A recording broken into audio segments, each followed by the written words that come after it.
Hi, I'm Femi OK and you're in the stream. Today, is ISIL winning the information war? We look at the challenges of countering ISIL's online propaganda.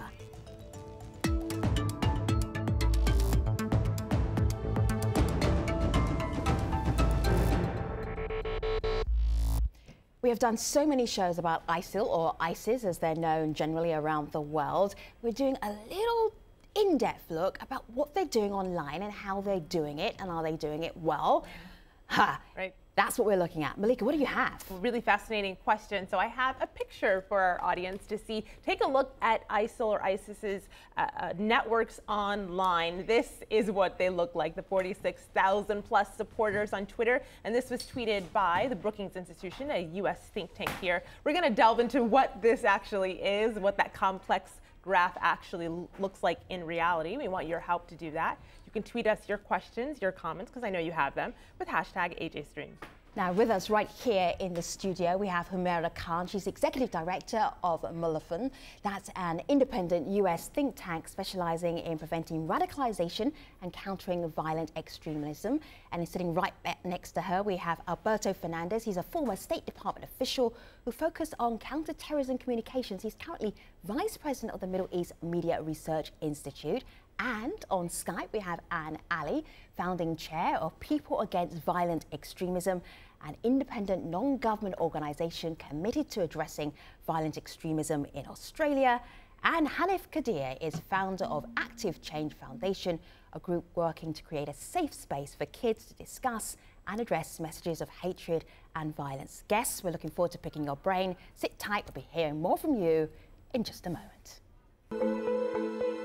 Hey, I'm Mubin Sheikh, a former radical Islamist turned government agent, now expert on national security, and I'm in the stream. The Islamic State in Iraq and Levant is in control of a huge part of northwestern Iraq and is spreading into the eastern part of Syria. There are ongoing battles between Iraq and Syria, but the influence of this armed group goes far beyond our map. Take a look at its very slick social media operation. The network is being used, in fact, to share atrocities. And some of the acts that they do online, offline as well, raising money, fundraising, also reaching people around the world. How many people are they reaching? Well, the Brookings Institution had a look at this, and they estimate about 1,000 new members are joining ISIL every single month. Let's just focus in on the social media operation. Some very slick YouTube videos are out there, Facebook and Twitter, smartphone apps, and also chat rooms are being used in multiple different languages. And then looking at Twitter, just give you one example. Again, the Brookings Institution's recent survey, they took September to December 2014, and they found at least 46,000 Twitter accounts for ISIL, at least 46,000, and then that added up, they were estimating to 100,000 pro-ISIL tweets every single day.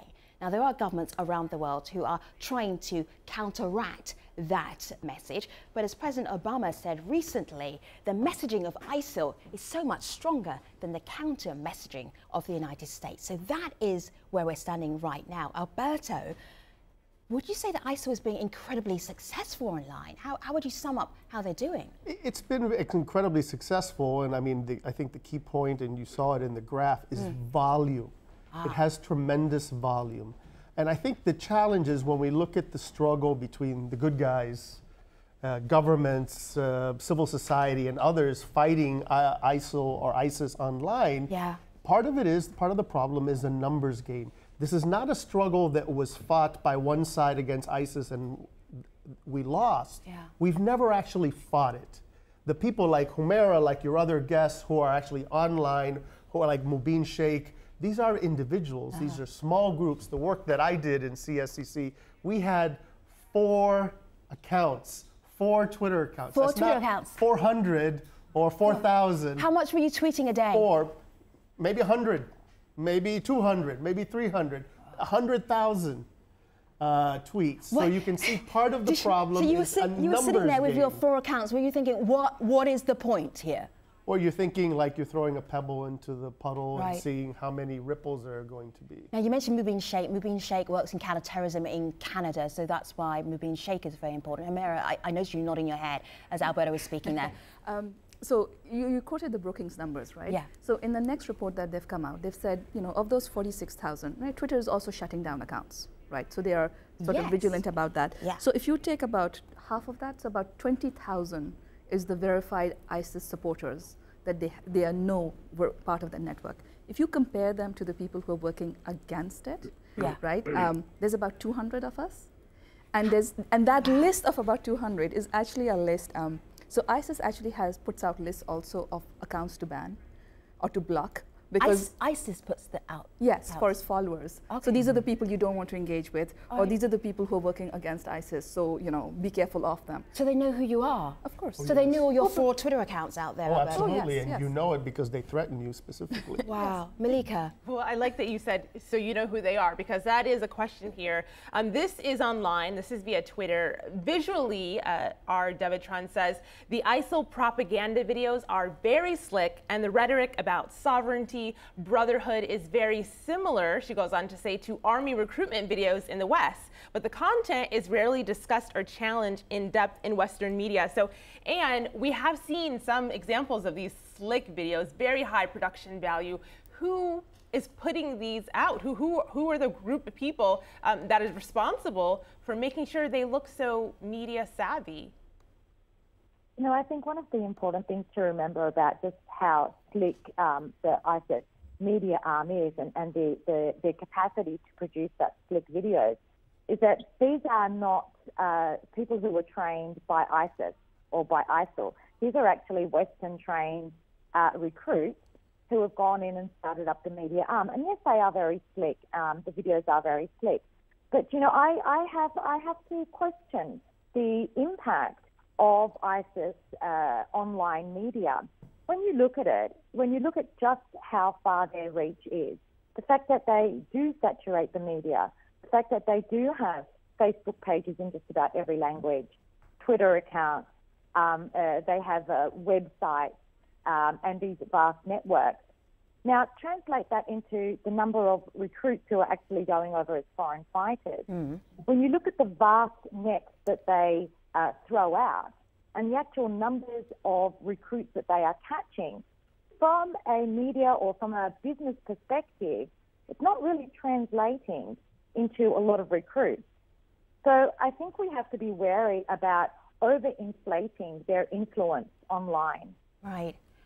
Hanif, are you working online as well? Are you trying to work out how do I get this counter message out there that's actually going to be more appealing than the message that ISIL is pushing out? Exactly. One of our campaigns you might have heard of, you're showing it there, the Not In My Name campaign. Yes. And the more recent one we're using is the hashtag message to ISIS. And I think one thing that we have to understand, and I give credit to Alberto and Hamera here, is that we are not joined up. Hamera is right, there's about 200 or 300. However, with our networks and our individual groups that we've got, we are not, you know, fighting this battle in a cohesive manner. We're not joined up. Our approach is very disunited. Right. Even though we are small in numbers, we can have a much more powerful effect if we sing from the same hymn sheet. Just like if you look at the volume of ISIS and the propaganda that's coming out online, they're all singing from the same hymn sheet. So they've got a cohesive, joined approach, and we haven't got that. However, on the other hand, we are fighting a battle on the wrong battlefield. We've got air power, we've got firepower that we've been using for the last 10, 12 years on the war on terror. And in fact, what's happening is not decreasing, it's actually increasing on a mass scale. They are now very mobilized in a way that's never been seen before. So that's evident enough for us to understand that the battle that we are fighting is on the wrong battlefield. So we are not fighting the battle where they are. Yeah, well, where should it be? Where should the fight be then? It's in the hearts. It's in the hearts and minds of our community. They are reaching out deep into the hearts of our young people right across the world, and they are ripping them from their homes, out of their bedrooms in front of their parents who've got young kids, young women, flocking towards ISIS. Right. And I think, with all due respect to Anne, I think we are not undermined. Let's not underplay the challenge. We have got a very, very powerful and potent enemy that's got a powerful magnet over the communities across the world. Okay, I'll give you one example. Hanif, make it quick because Hamira really wants to have a conversation with you as well, and the community wants to talk to you as well. Make your example very quick because we've got 4 people desperately wanting to pick up the conversation. Go ahead. I'll give you one example for those of you that will understand. Yeah. If ISIS is coming out with a video of a dying soldier, let's say a young man about to be martyred, he's looking in the sky and he's about to breathe his last breath and he's saying, I can see heaven, I can see the gardens of heaven as wide as the earth, and then he breathes his last breath. Tell me, is that not a powerful message? Something that we have got to challenge? It's drama, definitely drama. Hamira? I think part of this is we also have to recognize the nuances. We talk about ISIS, right, and especially about the message and how it recruits. But we have to realize that different countries and different regions are not impacted by social media in the same way. So it actually depends on the penetration of social media in those communities, and also it depends on the social dynamics. So the estimates which are coming out of analysts, right, is that in North America, you see about 90% of recruitment is done online.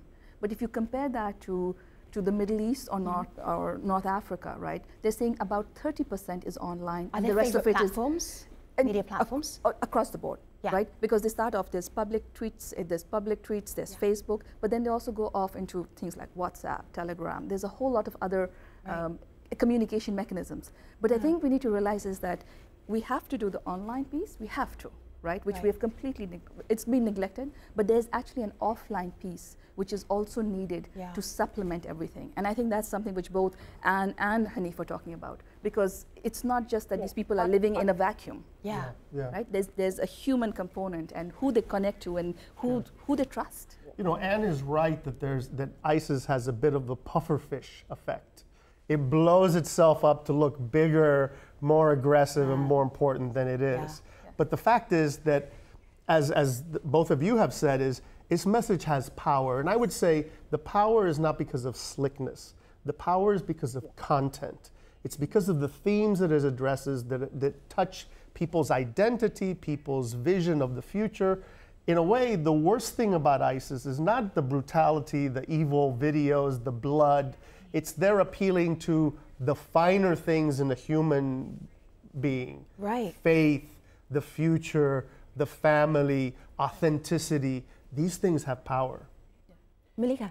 Picking up on what you said, Anne, and I'm actually going to direct this next one to you, but picking up on what you said about the power being the content, the power has content. I want you to listen to this video comment. This is from Qasim, and he riffs on that theme a little bit. Have a listen.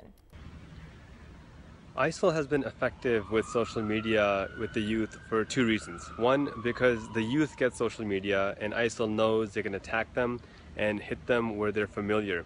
And 2, because the youth don't have a good example of true Islam. This is a failure of Muslim leadership. The Ahmadiyya Muslim community, on the contrary, has established a true Muslim leadership with true spiritual caliphate. And that's why, with the tens of millions of members in over 200 countries, not one member has joined ISIL or any terrorist organization. Dogmatic differences aside, that is a model the world can learn from. So, Anne, he raises some interesting concepts there, but what I want to focus on is part of the counter strategy a theology debate? Are you debating theology with people on the other side?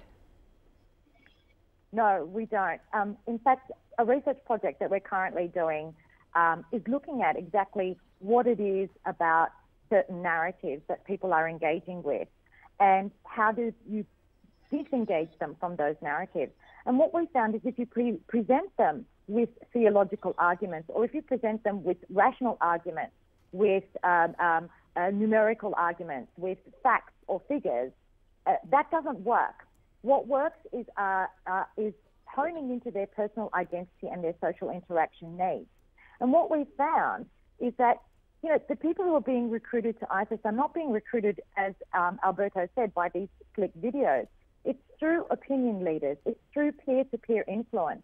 And in fact, what we do is use the same thing. We use peer-to-peer influence to disengage young people from being lured into the ISIS propaganda. Now, the intuitive response to propaganda is to create counter-propaganda. And can I show something? And can I show something to our audience? Because this comes from your organisation, People Against Violent Extremists. And you can tell me, is this counter-propaganda? And then Humera and Alberto and Hanif, you can tell me if this has the strong message that's coming from the other side. Is this the counter message? Have a little listen to this. They just need your help. They'll tell you their way is righteous. They'll tell you their way is heroic. They'll tell you their way will lead you to the light until they have you. They will hide the truth, that their light is dim. Their light is sick. Their light is false.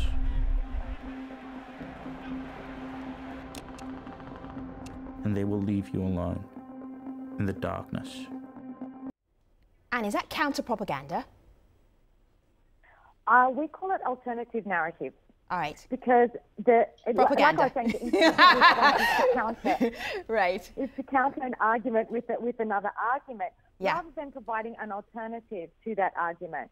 Aha. So, if, what we found works is giving young people an alternative, not necessarily countering it directly, but giving them another alternative, a positive alternative. All right, just give me a moment there, because I know Humera and Alberto, you want to get in here. In your experience, does a video like that, is that very helpful? No. And part of it is who's the audience who's going to watch it. And I think this is where we need to sort of start to distinguish. There are people who are starting to think about ISIS, they're exploring, right? They're exploring a whole lot of ideas about identity. If you get them, right, and the preventative space, right, then you can actually make a difference. But someone who's actually started is already indoctrinated, right, they don't hear this. So this is too late. It is too late in the process. And with some of those people, actually, you do have to head-on deal with ideology. So the people from like ISIS supporters who come like I have to jump in here, if you don't mind, please. Sorry, Humera. Sure. But I think we have to give credit where credit is due, and I like that video because it is in that preventative space. I think that video does go a long way in the preventative work, and you're quite right, actually, that it won't help those who are already indoctrinated, and that's where I think, Anne, if I may, interrupt and say, look, if you're not going to use theology for an individual who's on a trajectory towards terrorism and radicalization, then I'm afraid you're going to fail, because theology is what ISIS is using on a daily basis, although misinterpreted and manipulated. Alberto? Well, it's not one thing. You're absolutely right. I mean, ideology is really important. A friend of mine in the UK, said that the idea that there seem to be two extremes. ISIS has nothing to do with Islam, or ISIS has everything to do with Islam. And the reality is that it has something to do with some aspects of Islam, and that has to be addressed. That has to be addressed by people that are credible, that people will listen to. But there's nothing wrong with that video. The problem with that video is that it's a video, and you need more than a video. You need a multifaceted approach, touching on all the different things, on theology, on the human dimension, the emotional dimension of it as well. Right. It's not, ISIS doesn't do one thing, it does a variety of things. It has guys petting kittens. Really? You've seen a petting kittens video? Oh, there are lots of pictures of them petting kittens. Well, it is the internet after all. Yeah. All right, let me bring in Malika. Well, Hanif, I actually wanted you to pick up on a point that Anne raised earlier about giving alternatives. This is Jesse online who says the same thing. It's not just about winning arguments. It's about giving folks a sense of belonging. And if we don't do it, then ISIL will. So this next tweet is the one that I'm going to pose as a question to you. Sam says, how do you target at-risk individuals when the profiles of those joining ISIL are so diverse? So how do you go about finding those people to give them the alternatives in the first place? So it's again, you see, one thing about the videos is that, Alberto's quite right. You need to have a multi-pronged approach. And the video is one thing that it reaches out to those people that you can't necessarily meet. So our program is an outreach and engagement program where we go out into our communities. We have a young leaders program where we go out into schools and education institutes and engage with people from all walks of life, of multidisciplinary faiths as well. But we also have a program where referrals are sent over to us from all the institutions, local authorities, local police, So we will get a number of referrals come through our door. Hanif, is this working, and how do you know? How do you know if this is working for you? So this is working fantastically for us. I mean, I'm proud to say that we've worked with a number of, over 125 young men and women over the last 10 years. In the last 6 months alone, we've got 5 individuals who were planning to go to Syria, who are not now planning to go to Syria, and they're here. And they're actually engaged in our work in preventing others from falling into the same traps as they did. Okay. So it is work.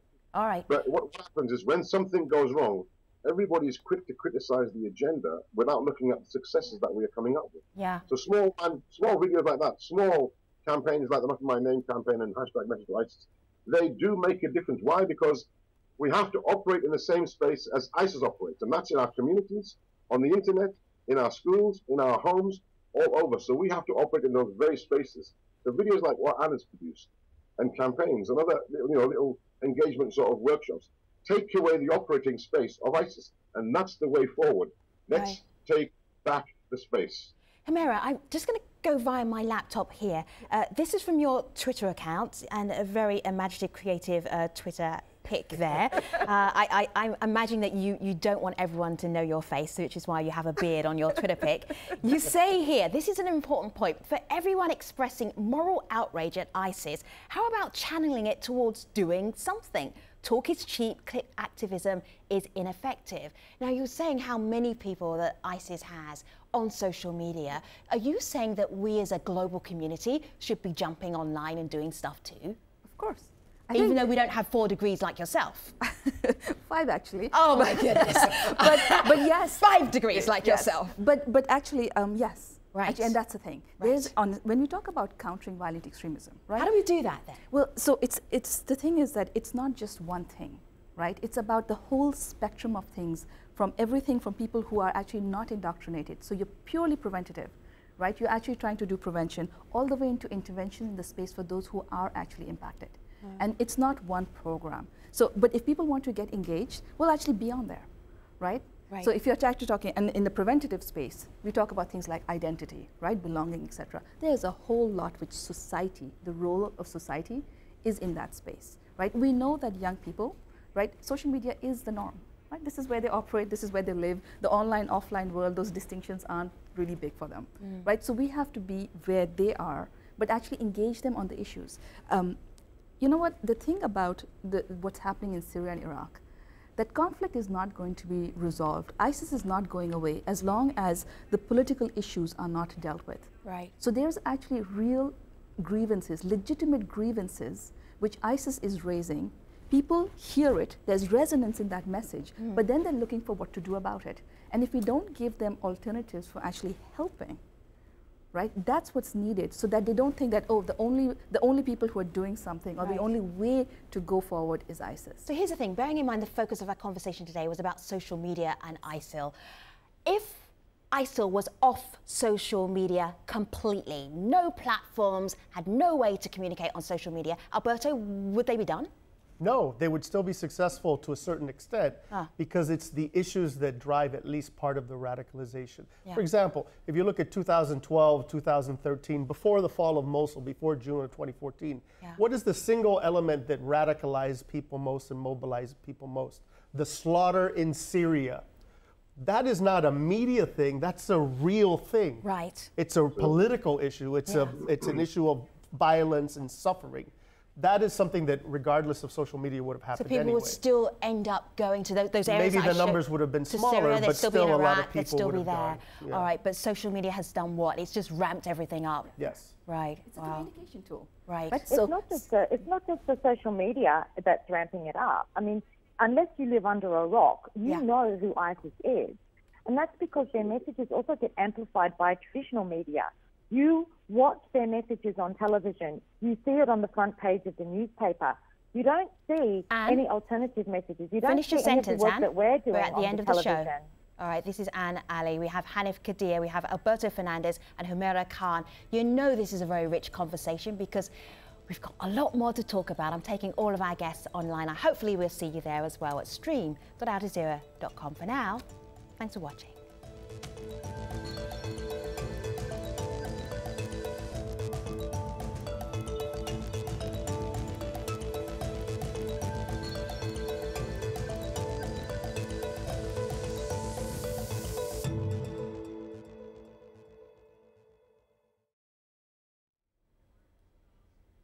Hello again, this is the Streams Online Post Show. We've been talking about ISIL's use of social media and the challenges of countering their online messaging.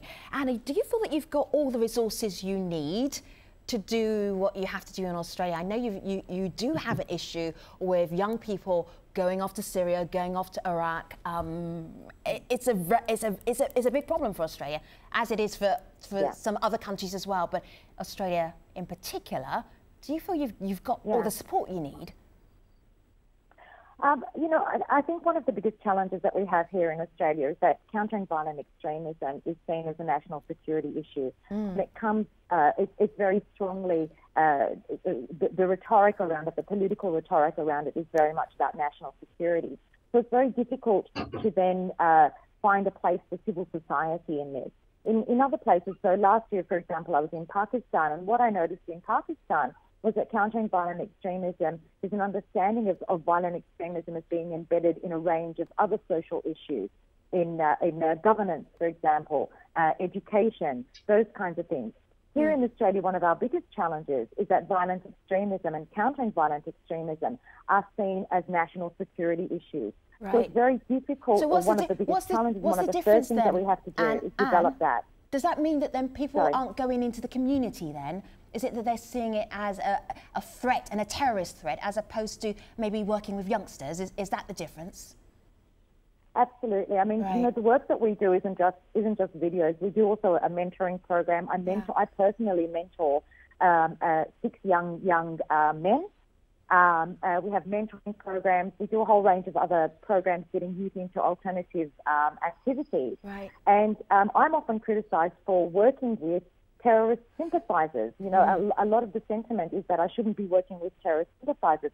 Nobody should be working with them, that this is a national security threat, not a social issue.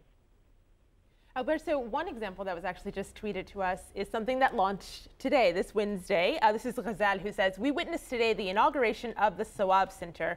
So I'm waiting to see what it will do against ISIL messages online." And we did a little Googling. The Sawab Center is a joint initiative between the U.S. Department of State and the United Arab Emirates, and it's a counter terrorism, quote unquote, strategy. So we see government strategies like that, but there's also pushback online to some government strategies, not that one in particular. This is a tweet that we got who says some of these strategies are clumsily and dangerously handled. They perpetuate this false narrative that all Muslims in some form are responsible for what's happening. They're responsible for the rise of ISIS and ISIL. What do you make of that criticism? Well, there's always the risk and the danger of Islamophobia. There are extremists who will use any cause or any issue for an ulterior motive.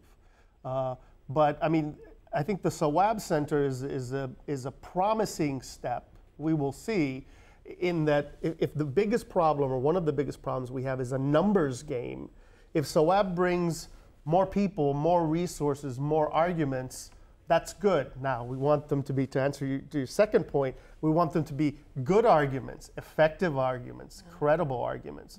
But we need both quality and quantity. Hanif, we didn't mention it in the main show, but when you were younger, there was something about Pakistan that was incredibly appealing to you, and you went to Pakistan and had an entire adventure there. So the mindset of somebody who finds an alternative adventure and world appealing, you totally get that, right? I totally understand that. I travelled to Afghanistan, actually. Yeah. As a foreign fighter, and my initial plan was to go as a humanitarian activist, but I ended up becoming a foreign fighter. But it was a short-lived one. So when I work with young men and women who are planning or plotting to do something, I totally understand the narrative. I understand their hearts and minds. I understand the values that they've been harboring for a number of months or weeks. Yeah. So I can take them through that journey quite easily, and I have to sort of emphasize that. Although we do give them a narrative based on rational thinking, but also theology comes to mind, and you have to apply a theological approach. So what would somebody have told you then, Hanif? How old were you when you went off to Afghanistan? I wasn't that young, actually. I went in 2002. All right. So what would somebody have told you? I was in Afghanistan when he was there. Oh my goodness. On the other side. Right. Okay. It's a kind of reunion, a happy reunion. All right. So what would somebody, Hanif? You're a grown man. Okay. You're not a teenager surfing online, just seeing what you can find, looking at adventurous videos. You're a grown man. What would somebody have told you then that would have stopped you going to Afghanistan? So, if I'd have, look, what we're seeing today on our TVs with regards to ISIS and Jihadi John beheading individuals, cutting people's throats, that wasn't on the TV screens in them days. What we saw on our TV screens, what we saw on our internet, and the images that we were given were of those dead civilians killed by American and Allied forces. And that's what the draw was for me. If somebody would have told me anything different, let's just say, if the Middle East or the Islamic world would have got more involved in channeling and supporting the humanitarian efforts in Afghanistan, I would have joined them. So, but what I have to say, and what's important, that what's happening then and is happening now, is that America, for us, was the war on terror was working fine until the collateral damage and the killing of innocent women and children was, the numbers were piling. So the numbers were piling so high that people like me wanted to go and do something.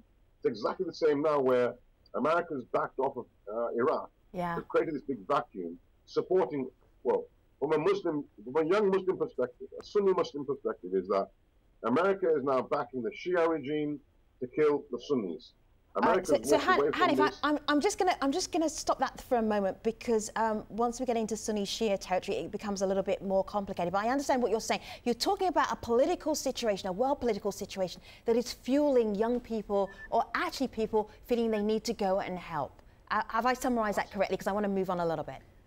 No, but the Shia Sunni. I'm not gonna okay, thanks. What I'm saying. Summarise it better for me, then we'll move on. Okay, people are looking at a double standards kind of thing here. Right. You're supporting that to kill us, and then you're supporting them to kill us. So the Sunnis from all over the world are flocking to this, this savior, this network, this Islamic State. That's, even though it's illegitimate, they're flocking to them because they see that the solution to Palestine, the solution to Afghanistan, the solution to Pakistan and Somalia lies in the hands of those who are flying the flag of Islam, and it's ISIL for them. So we've got to come up with something much more stronger than that. Humera. But I'd like to add something to that. So where does theology come into all of this? Yeah, actually, the situation that you just described, Hanif, you talked about an identity as Muslims, an identity as part of an ummah, and a desire to protect our ummah and protect other Muslims, and in that way. So I want to understand, where does theology come into this? If we're going to use theology in the counter-argument, if we're going to use theology in the prevention and the intervention process, where does it come into the reasons that you just explained for you going over? Okay, so this is the debate, and this is where we are lacking in the fight. This is a tool that we're not using in the fight against ISIL.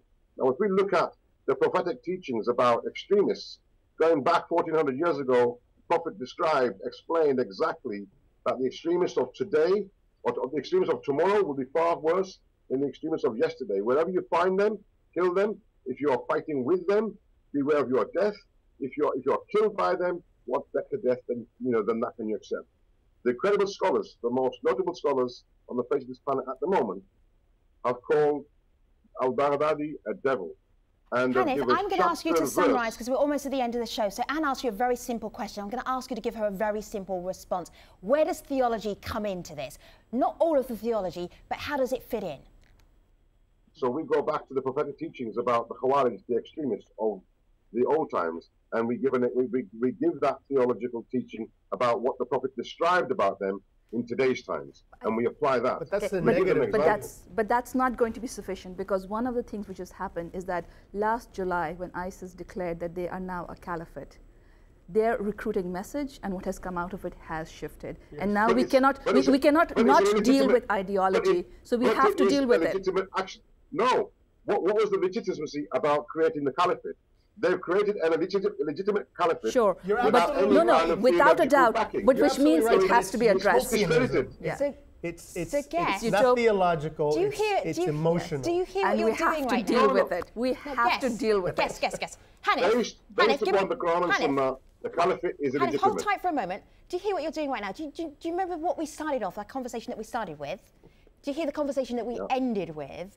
That it often happens when we talk about social media, that there's always a bigger subject behind what we're talking about. It's a platform. Yes. There are platforms, but there's a big conversation that is beyond that. That big conversation we are not about to have right now. Oh, come on. As much as I know you would enjoy having it, Hanif Kadir and Ali, Alberto Fernandez, Kumara Khan. We're moving away from the solution. We are moving away from the solution if we fail to acknowledge the facts and the credibility behind the prophetic teachings. But it is such a giant subject. I said at the beginning to Malika, we have done so many conversations about ISIL. This will not ISIS is be a gigantic the problem. last. Hanif Kadir, Hanif's phone has been ringing because he's hosting an iftar. Hanif, what's for dinner tonight? What are you I haven't got a clue. I haven't even seen what's cooked. All right, okay. All right, go eat, Hanif. Malika Bilal, what do you have for us? I will wrap us up with this video comment from someone who is taking it back to the original theme of today's show, which is these campaigns and how to counter them. And this is his advice for what he's been doing. And just so you know, his campaign is hashtag jihad against ISIS, or struggle against ISIS. Since the launch of our campaign to counter ISIL on social media, we've seen a positive response from social media users. Many people are joining the trend and tweeting using official hashtags, and we're reaching out to over 25,000 people each week through our Twitter and Facebook. I believe we've been successful within our limited capacity. However, we require the support of the wider community in terms of social media users worldwide. I think we could do with a united campaign that says enough is enough. These people do not represent us, and nor do they represent Islam. So the part I'm picking up on is the united campaign. So hopefully all of our guests after this will come together. Oh, I don't know. And I work think they might towards that. come together and debate some more. All right, Humero, Alberto, Anne, and Hanif, they all have Twitter handles. You will find their Twitter handles at stream.aljazeera.com. They are well worth following. Thank you for a vibrant conversation. I really enjoyed your company today on the stream. And I will see you next time online. Thanks for watching.